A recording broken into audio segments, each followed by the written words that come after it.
Dua mula. Okey. Mari kita saksikan perlawanan antara Amanda dan juara taekwondo daripada Johor. Bohong ah. Okey, Amanda pada baju merah melawan pasukan daripada baju biru. Okey, mari kita sama-sama saksikan kejohanan taekwondo antarabangsa di Kulim. Okey, markah 0-0 kita tengok. Markah 0-0. Okey, mari kita tengok. Oh, ni tak ada lawan. Oh, ini menang percuma. Menang secara 10-0. Oh, tahniah diucapkan kepada adik ni. Menang secara percuma. Okey. Okey, kita tengok pada Amanda beraksi. Ui, okey. Perlawanan yang penuh menebarkan.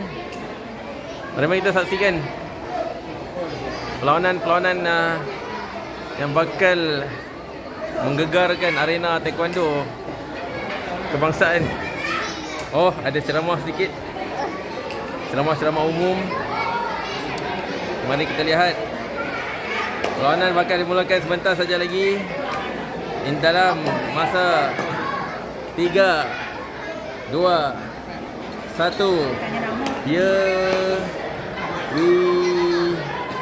Sama saya, tak saya. Go. Oh, kiraan markah. Kiraan markah sedang berlangsung. Okey dah, Amanda. Okey, mari kita tengok. Masing-masing akan menunduk. Okey. Mula.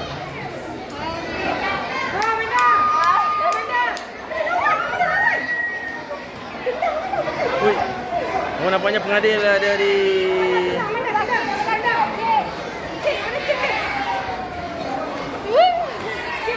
Amna tendang nak. Okey.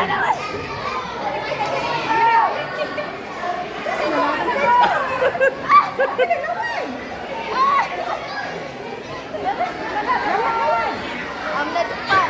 Okey. Masing-masing tak mau melawan kerana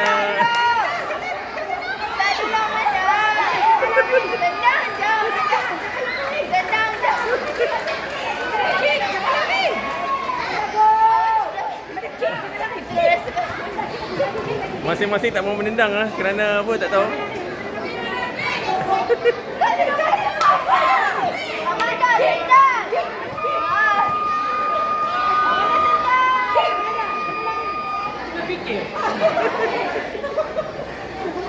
Okey. Masa ada lagi berapa sangat tu? Habis dah. Allah, satu. Okey, boleh dah.